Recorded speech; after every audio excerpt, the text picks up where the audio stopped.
Buenas tardes, queridos radioescuchas y televidentes. Bienvenidos al quinto programa de Radio TV Taína. Les saluda desde México su amiga y presentadora Nancy Palacios. Quiero dar una cordial bienvenida a los ponentes del día de hoy. Por el Estado Soberano de Borinquen, Ramón O'Neill, licenciado en Ciencias Políticas, Juris Doctor, cofundador del Comité Amigos de Puerto Rico. Ramón, ¿usted pudiera continuar con su análisis sobre el fraude que implica el Estado Libre asociado al derecho internacional? Muchas gracias. Un saludo betancista, albizubista, villista y zapatista a todos los oyentes y videntes de este programa. Con mucho gusto, Nancy. Ya en la ocasión anterior hablamos sobre eso, pero sería bueno redondear desde otro punto de vista. El Estado Libre Asociado de Puerto Rico fue un fraude al derecho internacional porque no se ejerció lo que se conoce como el derecho inalienable, irrenunciable, que tienen los pueblos a su libertad y a su autodeterminación. Eso se dio en virtud a una ley gringa, la ley 300 o 600, que lo que le autorizó al entonces el gobierno de Puerto Rico, bajo el Partido Popular Democrático y bajo la dirección de su máximo dirigente, Luis Muñoz Marín, para mí el apóstata más grande que parió Puerto Rico en el siglo XX, para que crearan una constitución. Esa constitución la escribieron, tuvieron que mandarla al Congreso norteamericano, ellos la revisaron, ellos la modificaron, la volvieron a enviar a Puerto Rico. Entonces acá en Puerto Rico los constituyentes, en donde no estaban los independentistas participando, la aprobaron para que fuera nuevamente enviada a Estados Unidos, el Congreso la aprobara y también tuviera la aprobación del señor presidente de aquel entonces, que si la mente no me falla, era Harry S. Truman, el mismo que le tiró las dos bombitas atómicas sin piedad a Hiroshima y a Nagasaki. Entonces, ahí no se dio la autodeterminación porque eso emanó no de la voluntad del pueblo de Puerto Rico, sino del Congreso norteamericano. Ellos lo que hicieron básicamente fue un tipo de enmienda Platt de la que la aplicaron a Cuba.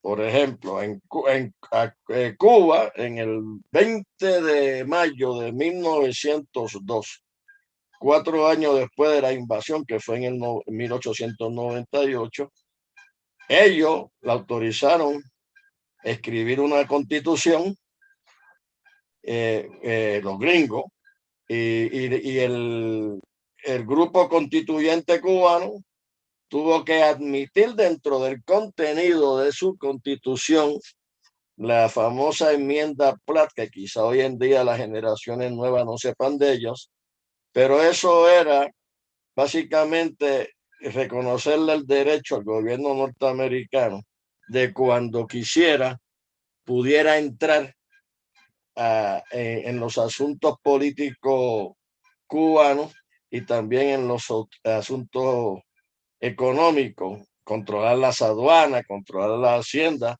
como lo hicieron en 3 ocasiones, y eso duró hasta el 1934, cuando el presidente Roosevelt de Estados Unidos negoció con el gobierno cubano de aquel entonces, que ya llevaba 32 años de existencia, el eliminar esa enmienda Platt de su constitución, a cambio, esto es importante, a cambio de que ellos le cedieran el derecho perpetuo o vitalicio sobre el territorio donde está enclavada su base de Guantánamo.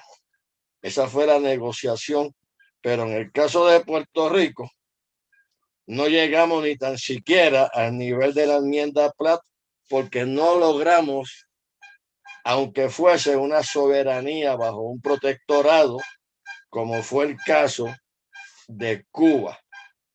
Esa es la gran diferencia. Habría que explicar las razones de por qué esa distinción con nosotros, tan adversa y tan criminal que hasta el día de hoy nos mantiene en el coloniaje.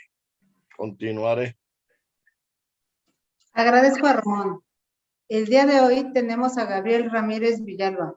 Él pertenece a la Comisión de Relaciones Exteriores del Frente Popular Francisco Villa Independiente.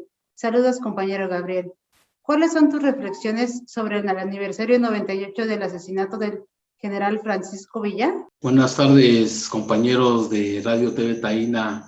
Una vez más, agradecemos la oportunidad que nos brindan el poder participar en este programa. A 98 años del asesinato del general Francisco Villa, nuestra organización, que toma el nombre del general, sabemos, entendemos el porqué de ese hecho. Como de alguna manera ustedes han de saber, de manera histórica, los líderes de la revolución fue Emiliano Zapata y el general Francisco Villa, pero por sus antecedentes y raíces del general de Francisco Villa de bandolero, pues de alguna manera los hechos históricos o el reconocimiento ha estado pendiente por parte de, no nada más de los historiadores o del gobierno, sino gran parte de la población. Estamos en esa deuda.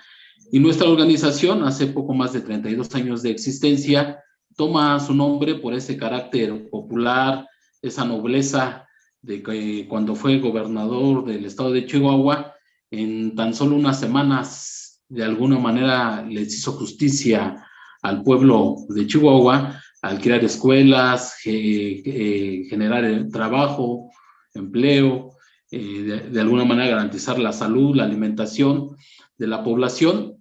Y por esas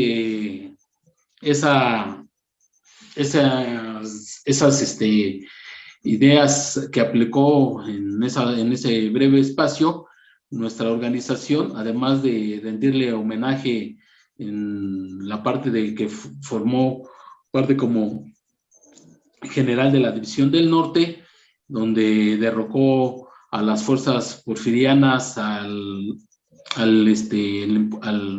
que de alguna manera se había impuesto a través del asesinato del general Madero a Victoriano Huerta en las batallas de Zacatecas y de Torreón. Nosotros de alguna manera le reconocemos esa estrategia, esa visión popular y de haber comandado a la División del Norte con miles y miles de soldados y de hombres y mujeres, de ser pieza clave para derrocar a la naciente burguesía que se había enquistado después de la caída de Porfirio Díaz.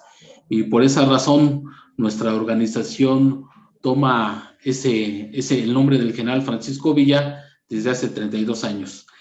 En esos 32 años, la participación de la organización, de llevar esa parte histórica, esa parte de lucha combativa del general Francisco Villa a través de actividades culturales, de difundir sus hazañas, no nada más para derrocar a las fuerzas de la naciente burguesía aquí en nuestro país, sino también para enfrentar en Columbus, en Estados Unidos, a las fuerzas estadounidenses por el engaño de unas ventas de armas, y que pensaron que iba a ser fácil el burlarse de él.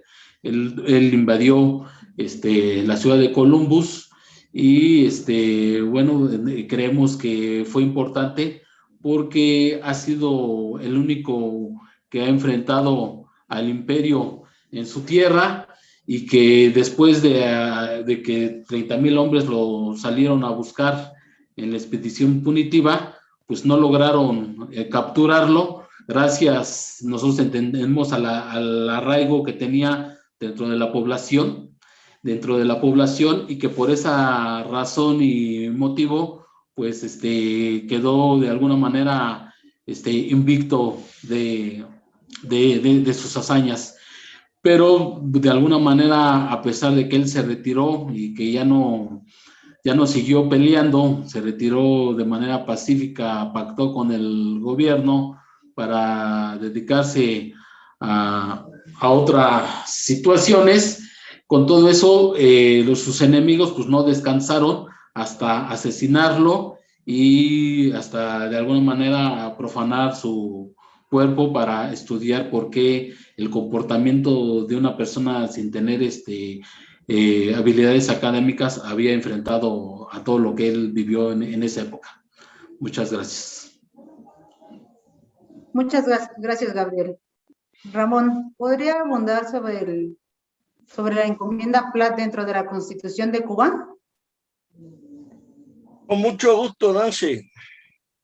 La enmienda Platt respondió a que los gringos se querían asegurar básicamente de dos cosas. Uno, de que cobrarle a Cuba los gastos que incurrieron en la intervención en esa guerra de independencia de Cuba, a solicitud del ejército y del gobierno cubano en armas, y porque no se conformaron con haber agarrado a Puerto Rico como botín de guerra para esos mismos fines. Y dos, tenían el temor de que potencias europeas, especialmente la británica, pudiera sustituirlo a ellos una vez ellos pues fueron los que determinaron el triunfo, o sea, la derrota de España, tanto en Cuba como en otros lugares que combatieron.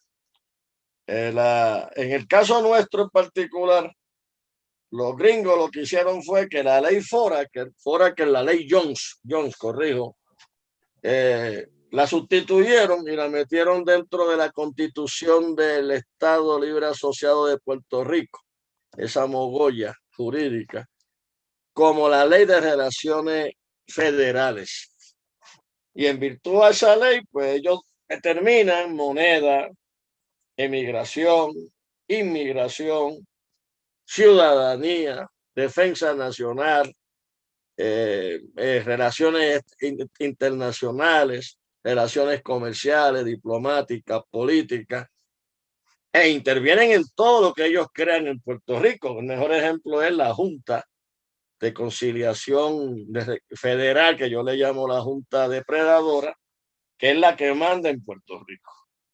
Ahora bien, si tú me preguntas a mí, o me preguntase, que yo me la voy a preguntar, ¿por qué esa diferencia entre nosotros, el trato a nosotros y a Cuba? Por un detalle, esos son conclusiones mías. Porque en Puerto Rico ellos vivieron la resistencia militar a su invasión. Nosotros lo combatimos en todos los lugares que ellos desembarcaron, tanto en el sur como en el este, como en el oeste. Y en la altura de Guamaní, en Guayama, y en la altura de Aybonito, en Asomante, los derrotamos, los paramos en seco y tuvieron que reculear. Bueno, en el caso de Guayama tuvieron que recurrir hasta la costa de Guayama para buscar el apoyo de sus barcos de guerra para que bombardearan a los boricuas. En Cuba no hubo esa situación, porque Cuba llegó a un acuerdo con los gringos de que invadieran Poder Oriente de su país, los recibieron en la invasión, los protegieron de los españoles, combatieron con los gringos contra los españoles, y cuando los españoles se rindieron, no le dieron oportunidad al ejército rebelde o independentista cubano a participar en eso, ni tan siquiera en el desfile de la victoria. Eso tiene que ver con Cuba. Y a nosotros, en particular, que éramos sus aliados militares y políticos más importantes hasta ese momento, fuimos sustituidos como aliados por Estados Unidos de América.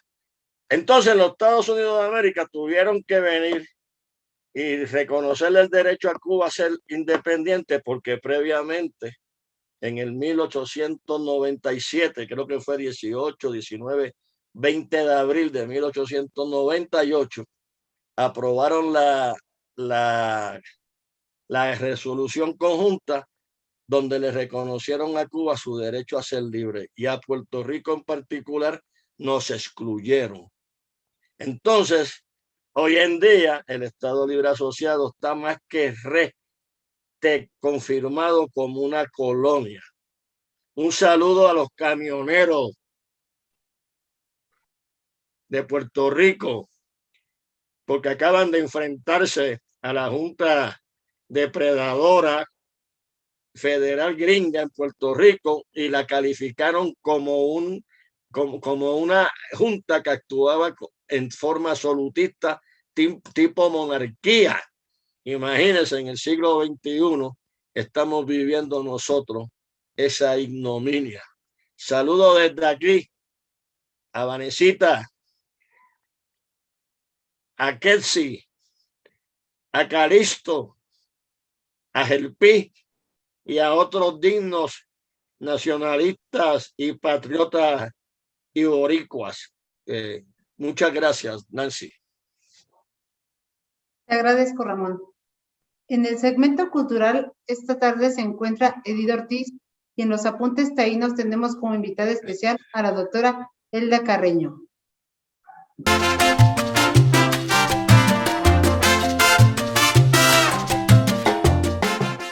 Soy Edith Ortiz, soprano e intérprete en lenguas originarias.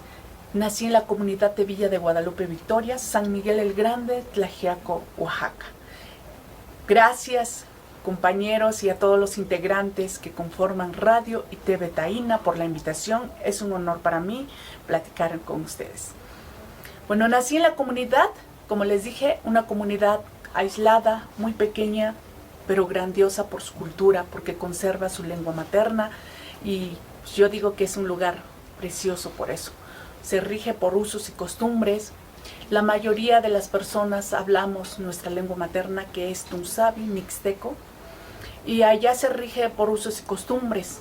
La comunidad trabaja por el bienestar del pueblo y de las comunidades aledañas. Mucha gente ha trabajado conmigo, hemos hecho un gran equipo para preservar nuestra música, nuestra cultura y nuestros idiomas ancestrales.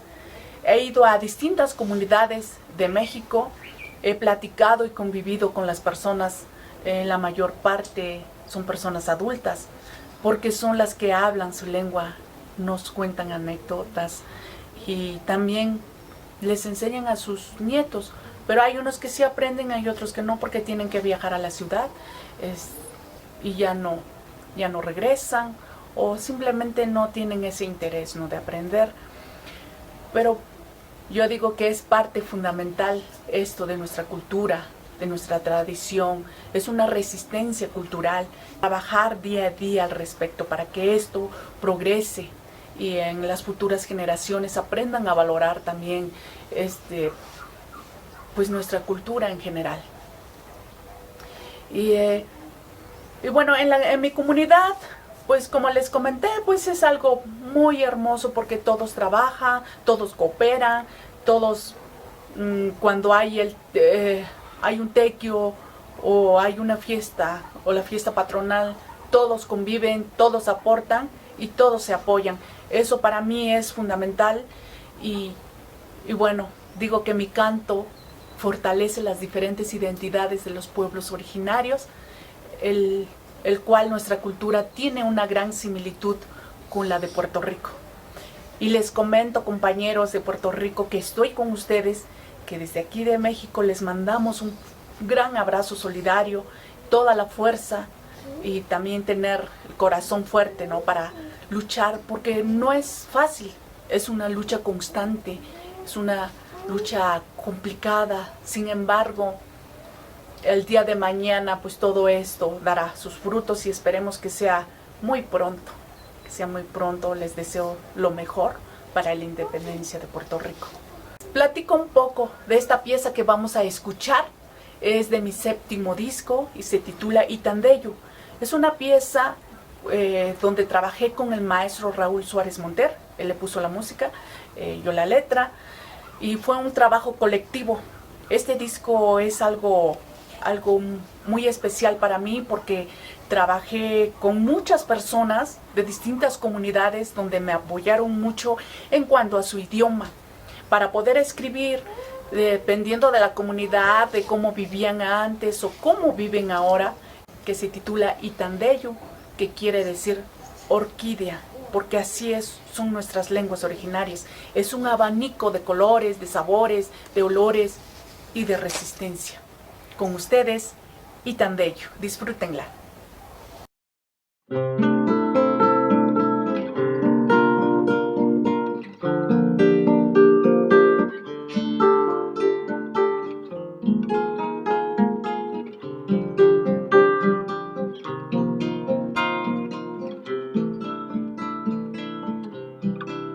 Itandeyu kurobe, Itandeyu nanero, shene no kahenjaro, nene no yuku yoro, lushaharabe, lusha nanero.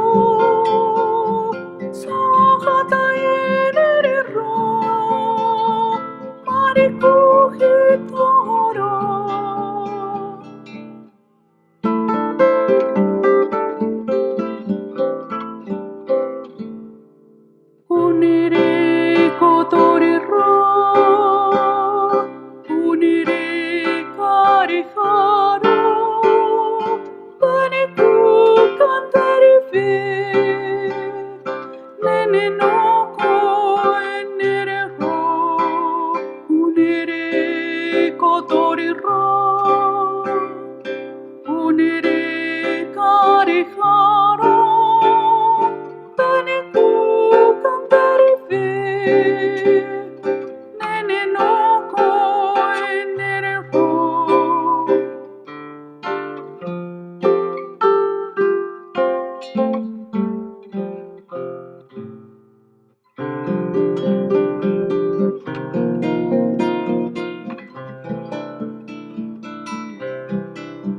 Itandeyu kurobe, Itandeyu nanero, shene no kahenjaro, nene no yuku yoro, lushaharabe, lusha nanero.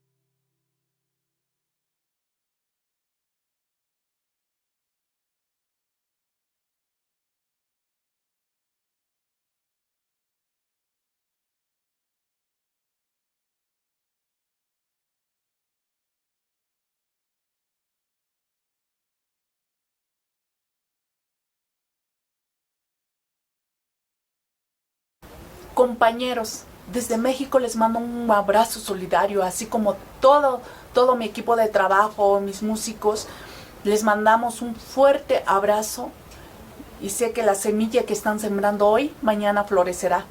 La paz y la alegría estará en sus corazones, así también en las futuras generaciones. Gracias a esa lucha que ustedes están haciendo para la independencia de Puerto Rico, sé que el día de mañana los demás, las futuras generaciones lo van a agradecer. No es fácil, pero tengan un corazón fuerte. Mi admiración y respeto por todos ustedes que están trabajando alrededor. Porque la constancia nos va abriendo caminos, conciencia, y nuestra resistencia cultural se escucha en todos los rincones del mundo.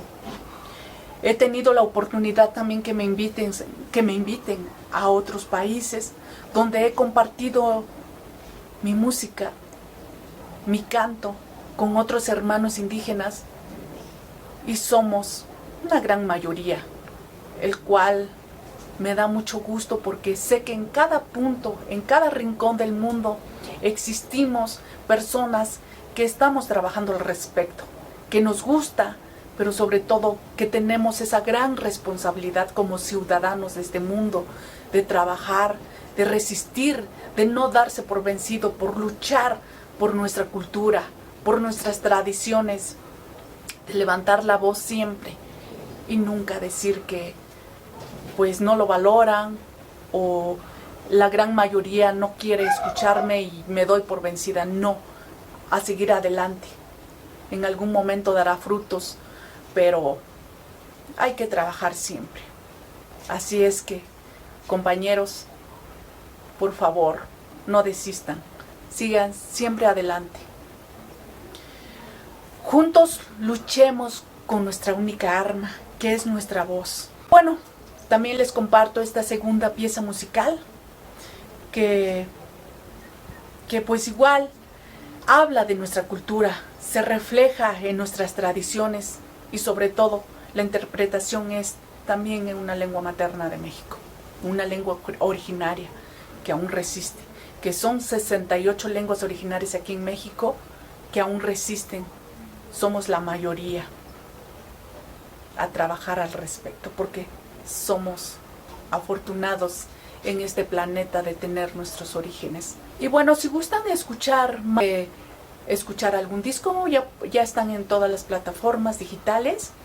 También me pueden encontrar en Facebook como Edith Ortiz Soprano, en todas las redes sociales, en YouTube. Así es que disfruten mucho este paisaje cultural y nos vemos pronto. Gracias.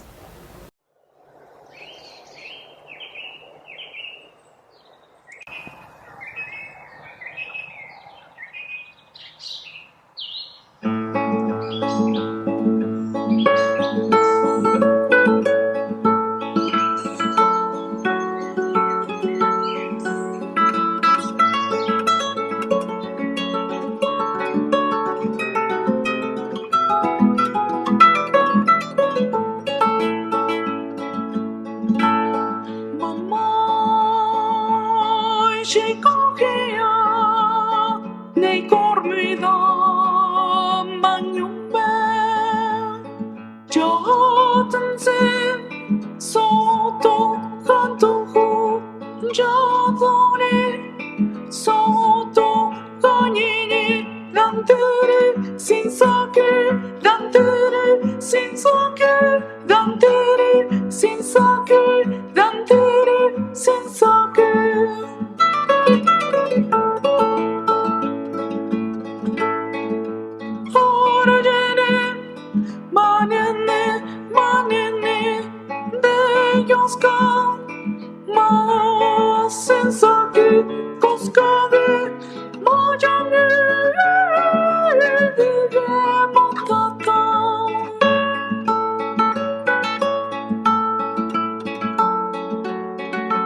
Elena toma bombón, bombón ha tomado Elena.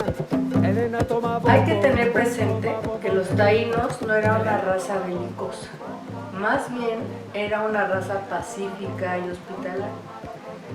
Pero eso no significaba que era sumisa y mucho menos cobarde. Era una sociedad que vivía en armonía con su medio ambiente, cultivando los alimentos que necesitaba y cazando y recolectando lo necesario. Era una sociedad en donde la mujer compartía con el hombre los papeles fundamentales de la supervivencia del Yucayete o de la comarca.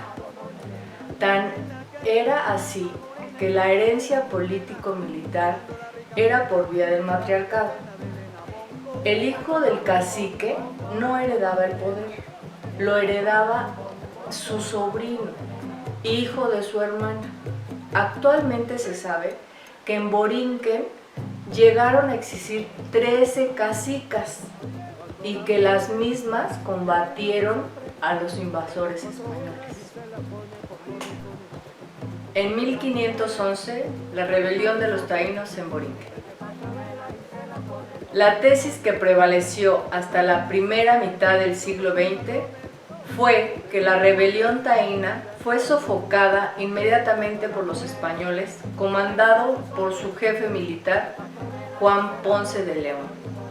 Pero estudios científicos de la segunda mitad del siglo XX, de los antropólogos, historiadores y arqueólogos, Ricardo Alegría, Eugenio Fernández Méndez, Jalil Sued Vadillo, Francisco Moscoso, Luis Antonio Curet, José Oliver y Juan Manuel Delgado rescataron la verdadera dimensión de la rebelión y su resistencia posterior, así como su sobrevivencia hasta la actualidad. La rebelión taína se extendió hasta 1517 en abiertos y desiguales combates con los soldados españoles, que contaban con mejor armamento, con caballos y perros de combate, y que eran veteranos de guerra de reconquista en España.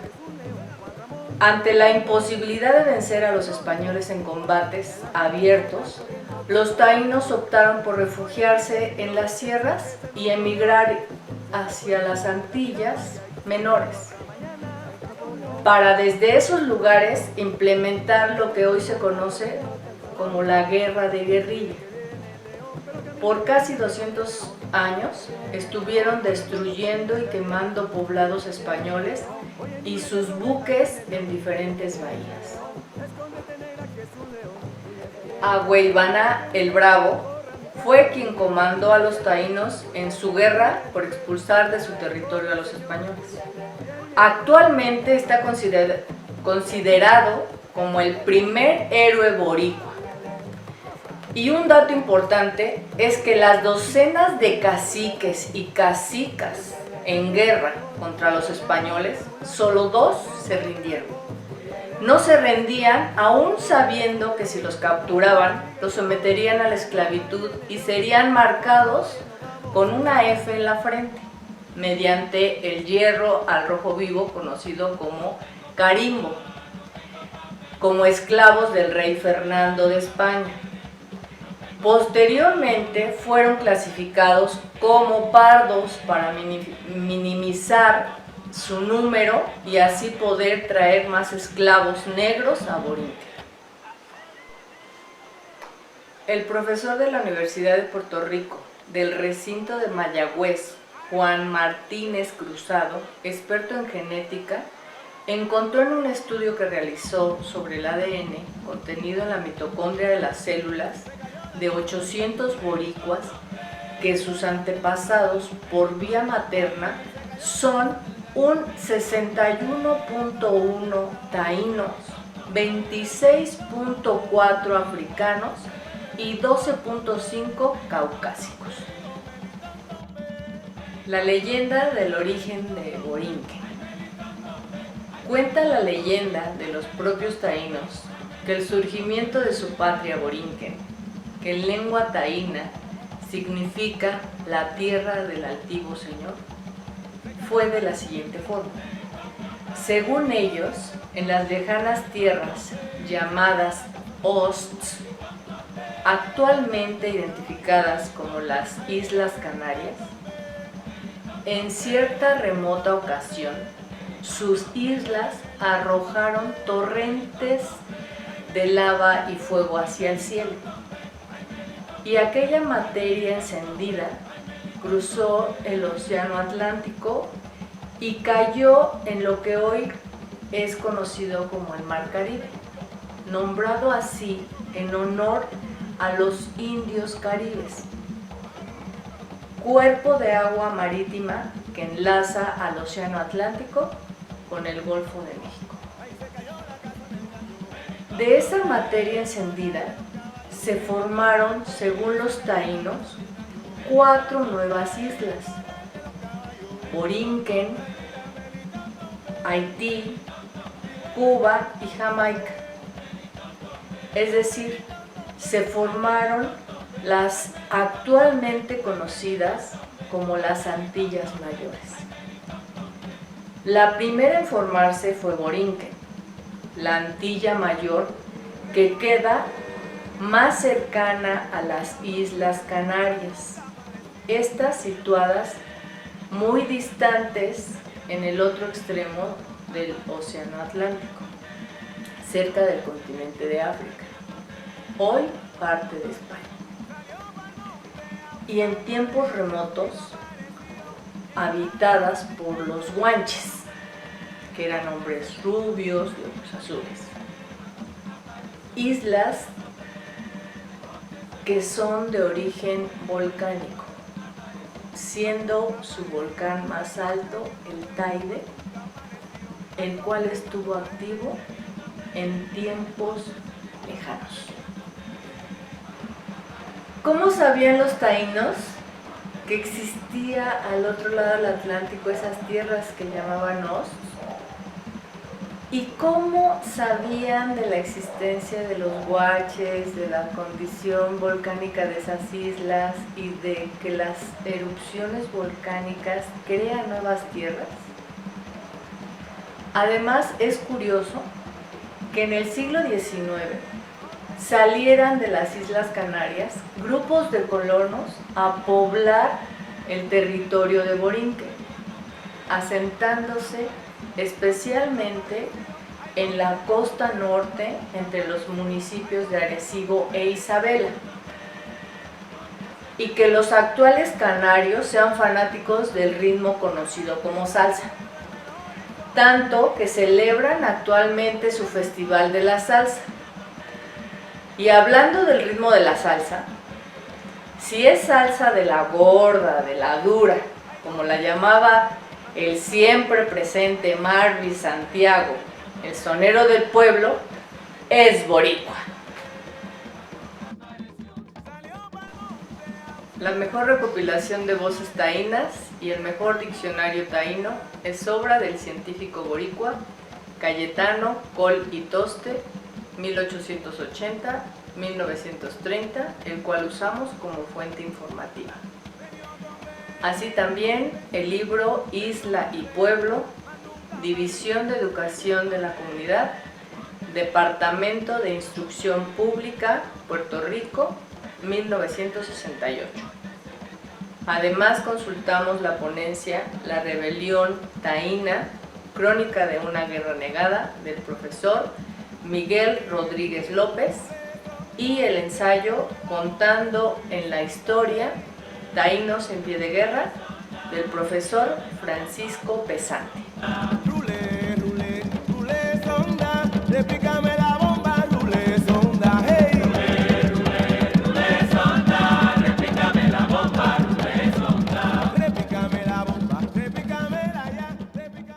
Agradezco a Edith Ortiz y a la doctora Elda Carreño.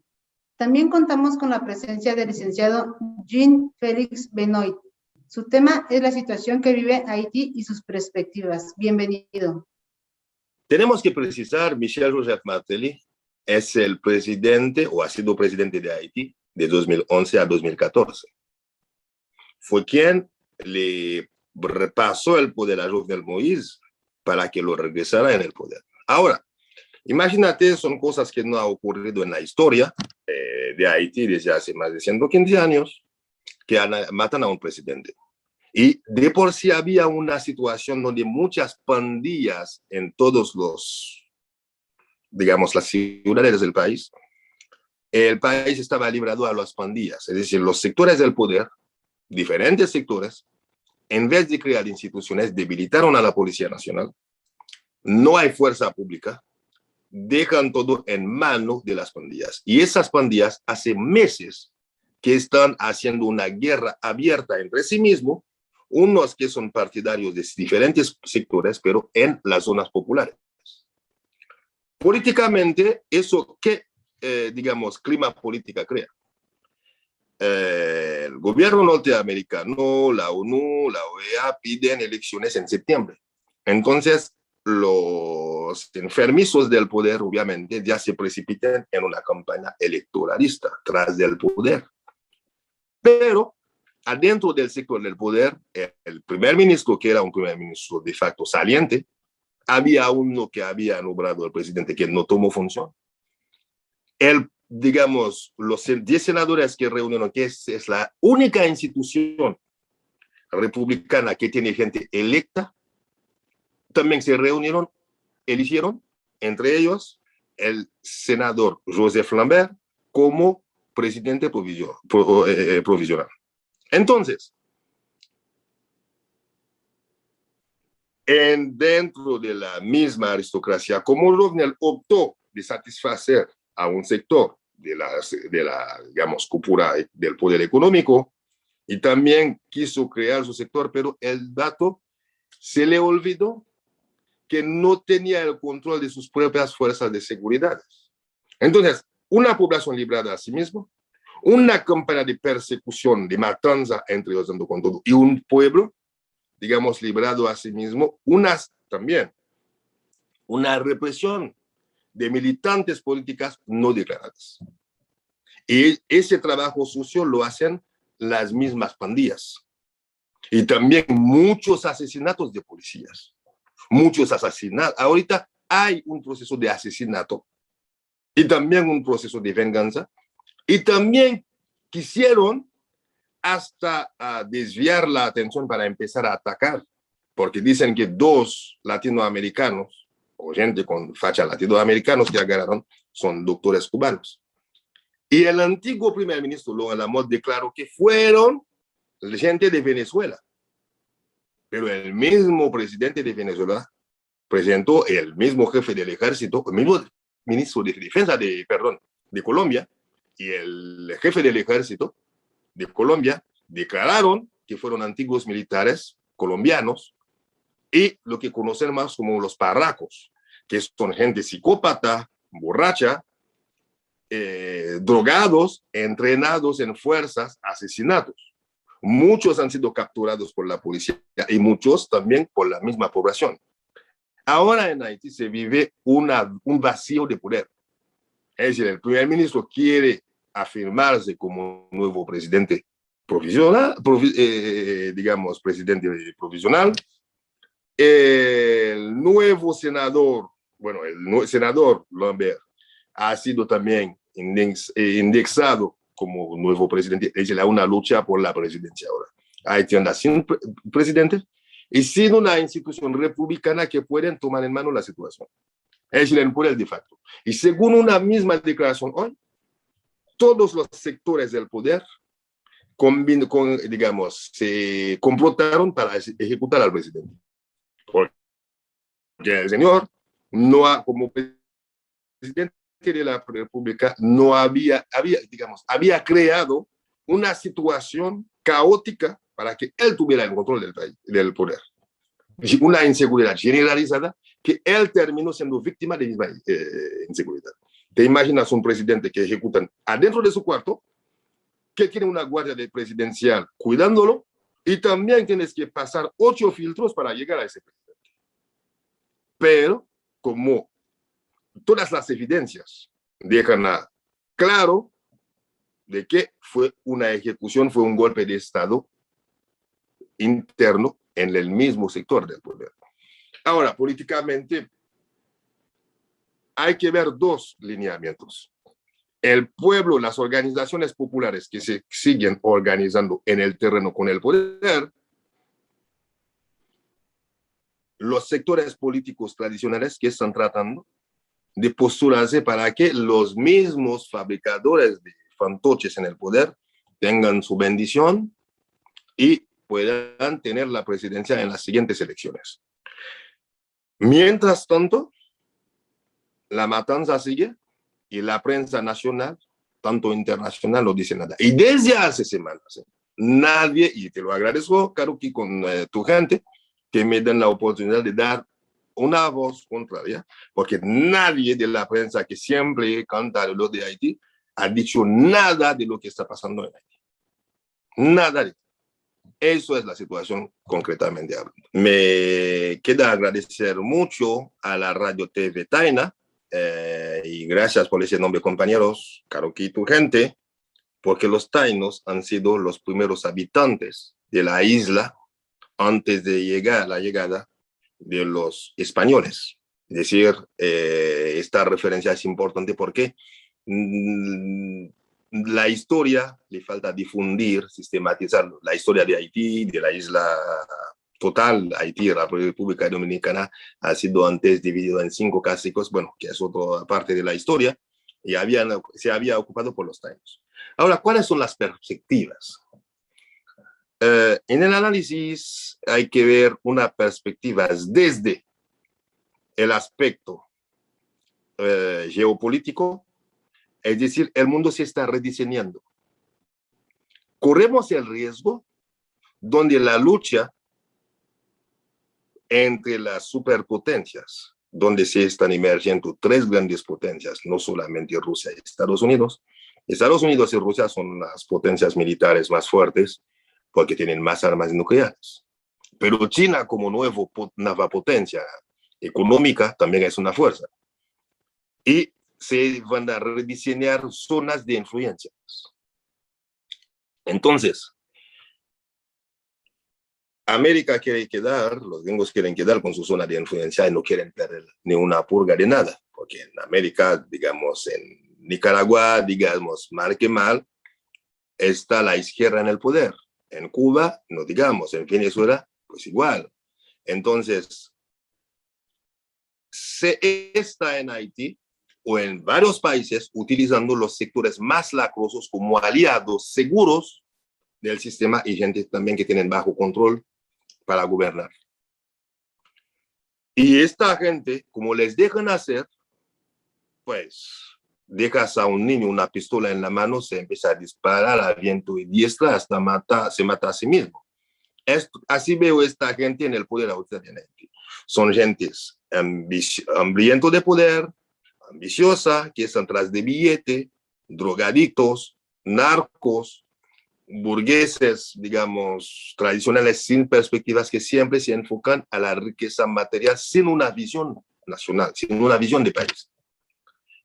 Crean una situación infernal y a mí, desde a distancia por el momento, lo que he visto en el terreno es un pueblo que resiste. El pueblo no agarra a los colombianos porque mataron al presidente, no. Como extranjeros, se creen Rambo, se meten y matan a un jefe de Estado en Haití.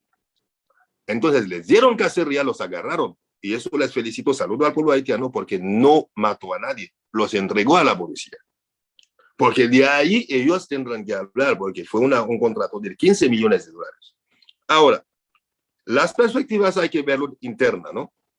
Y como digo, de manera geopolítica, la lucha para la influencia de zonas de influencias va a seguir. Entonces, ya una embajada rusa en Haití, eso va a reequilibrar la correlación y las alianzas internacionales entre los sectores políticos, de izquierda a derecha. También, otro punto que hay es en el terreno. En el terreno tienes al sector tradicional que se divide entre sí, que está muy peleado ahorita. Agarran a los barrios, arman a muchos chavos, tienen balas más que arroz tienen armas más que frijol. Entonces están matando entre ellos ya para dejar un vacío. Pero sin darse cuenta, en el terreno el pueblo se sigue organizando, porque el pueblo no ha tenido ninguna reacción como ve todo a distancia. Hubo reacciones en redes sociales, hay gente que se alegra que se hayan matado a ese señor, que creó todas las condiciones para que el peligro le llegue a él en su cuarto, pero la perspectiva de guerra civil que está dando el terreno sigue. Pero nosotros como militantes de izquierda, desde aquí, la diáspora, estamos reunidos virtualmente y físicamente con muchos compañeros a nivel de Haití Toma y también con otros ciudadanos para definir una visión más haitiana de la situación. ¿Por qué? Porque no podemos promover que todo el país esté fuera, mientras que estamos luchando para salvar las máximas vidas que podamos, porque estamos viviendo una situación peor que la del golpe de Estado en términos de represión. Pero en el término de represión, en el momento del golpe de Estado, había la represión tiene un nombre de un gobierno. Ahora sigue organizándose tranquilamente y serenamente, sin calentarse, porque ya se ha madurado mucho y ya se está construyendo en el terreno. Eso es lo que tenemos en perspectiva, seguir construyendo, no precipitar, dejar que se entrematen y tratar de recuperar a los máximos jóvenes armados que se están librando a la muerte y matándose entre ellos en los barrios. Eso es lo que vemos, es lo que estamos trabajando. Agradezco a Félix Benoit por su participación. Ahora pasaremos con nuestra corresponsal en Nueva York, Lourdes García. Saludos, soy Lourdes García, boricua, nacida en Naguabo, Puerto Rico, y residiendo en la ciudad de Nueva York, Estados Unidos.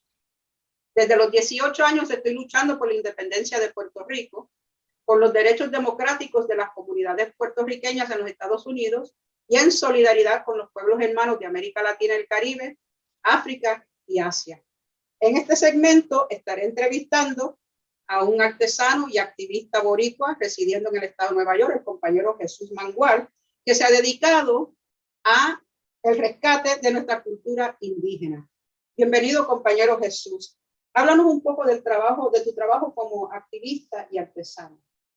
Saludos a todos los que luchan por los derechos humanos y por liberar a los pueblos oprimidos. Mi nombre es Jesús Mangual Cruz, soy natural del pueblo de Río Piedras, Puerto Rico, y pues llevo desde 1967 viviendo en el estado de Nueva York. Actualmente no vivo en la ciudad, vivo en las montañas y el valle de Hudson, pero en el estado de Nueva York. Cuando llegué aquí, vine joven sin el conocimiento político que tengo ahora. Y no fue hasta que yo ingresé en el ejército norteamericano en 1968, y cuando llegué al teatro de Vietnam, ahí fue cuando yo me di cuenta que Vietnam era la universidad que yo buscaba. Me eduqué en términos a lo que era el colonialismo y el capitalismo. Y escuchando a otros boricuas independentistas en el teatro de Vietnam, pues yo todo eso lo absorbí.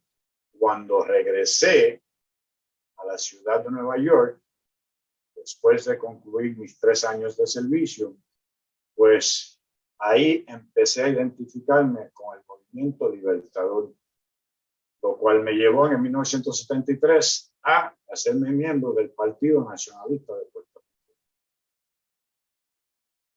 Partido Libertador de nuestra patria.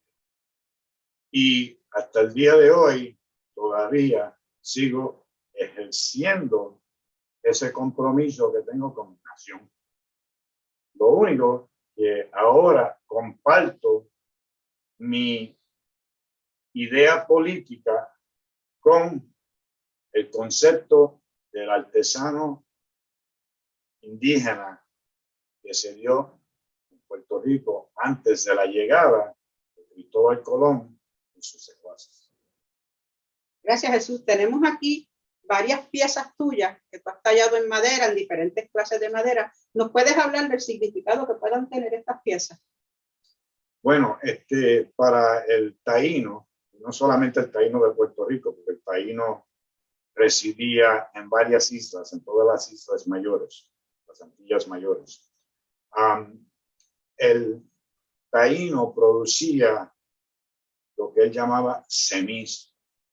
El seminismo, como se conoce, era el enlace entre el mito y la sociedad. En otras palabras, era la religión del taíno.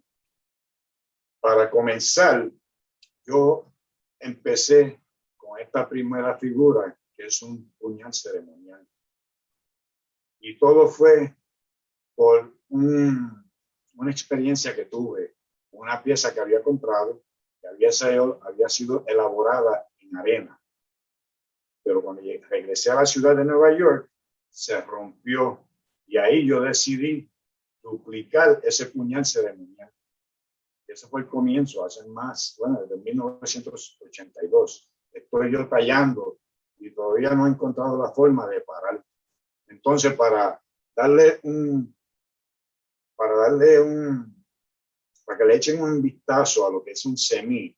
Un semí, en este caso, tiene 3 puntas. Pero el semí no era solamente tallado en esa manera. Esta pieza que yo tengo aquí, la original, la cual está en Cuba, en el Museo Nacional de Cuba, también es un semí. Pero cada semí tenía su función. Este semí en particular es conocido como yucajú. Yucaú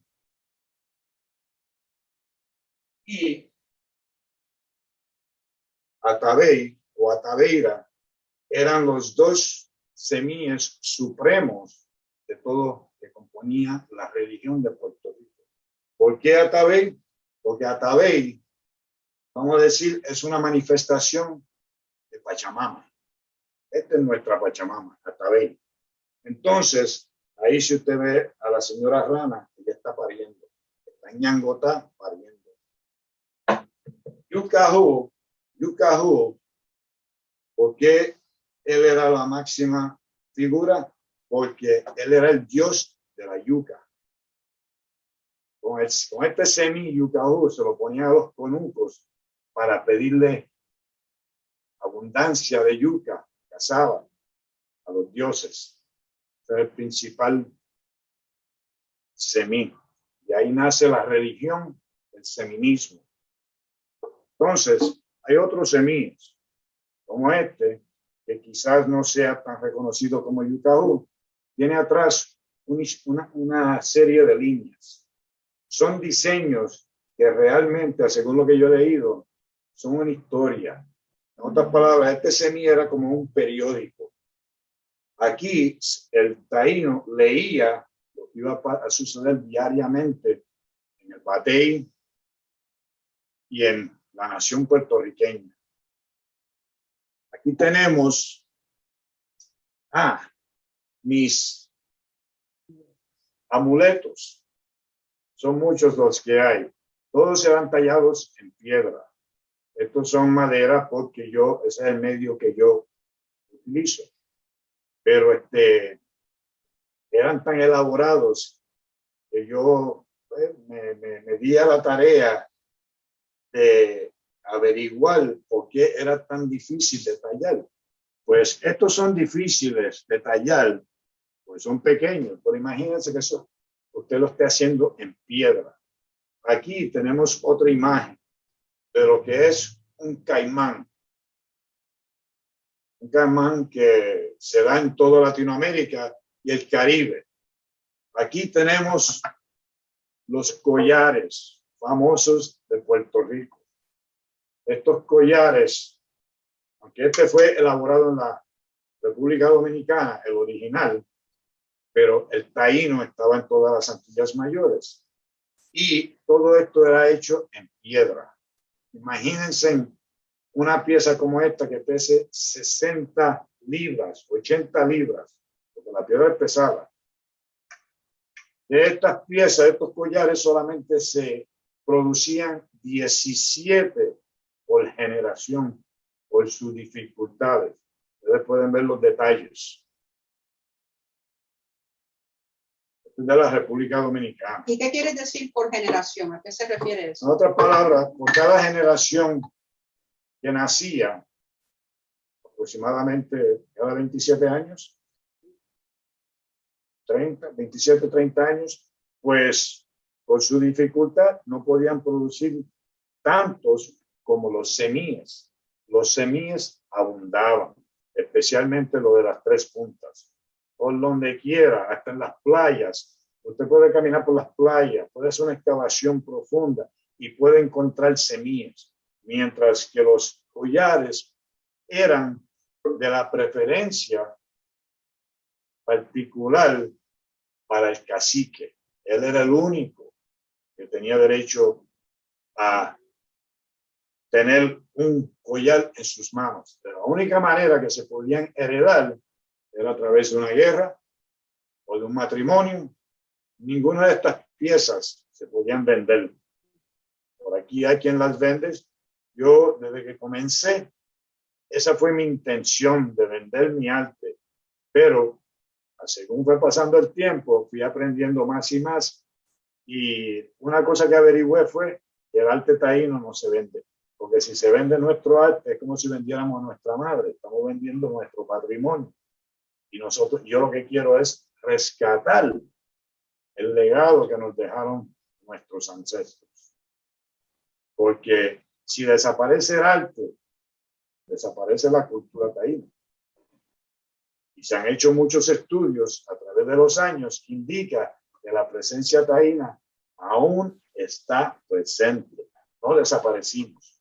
Pero es poco lo que se conoce del arte taíno, del taíno en sí, porque a través de los años la historia habla más, vamos a decir, de México, de Centroamérica, de los países del sur, pero no hablan tanto del Caribe por la presencia norteamericana que trata de esconder la verdad de nuestra historia.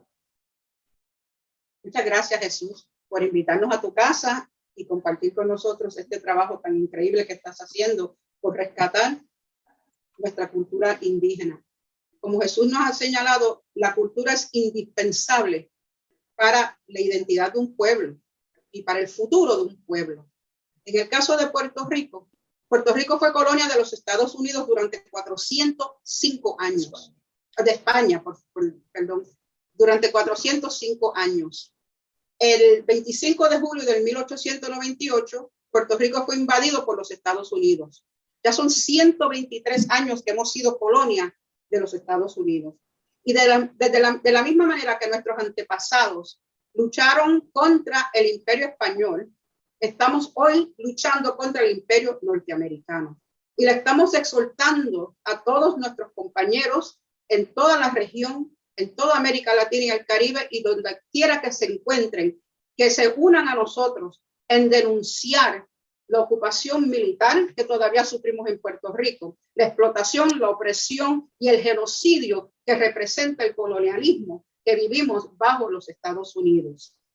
Soy Lourdes García, corresponsal de Radio TV Taína en los Estados Unidos. Muchas gracias por estar con nosotros hoy y que viva Puerto Rico libre. Viva. Gracias por tu colaboración, Lourdes García. Queremos informarles que en el próximo programa tendremos invitados de Cuba y un conocedor de la lucha armada en Puerto Rico. Agradezco a los invitados en la producción técnica a Freddy Vadillo, en producción ejecutiva Ramón O'Neill, Papo Castillo y a Rodrigo Lucena. En nombre de Radio TV Taína, los invitamos a nuestra sexta producción de Radio TV Taína en 15 días. Se despide de ustedes su amiga y presentadora Nancy Palacios. Los invito a seguirnos y a compartir el programa en sus redes sociales. De igual manera, les agradezco por sus comentarios y mensajes que nos hacen llegar. Gracias.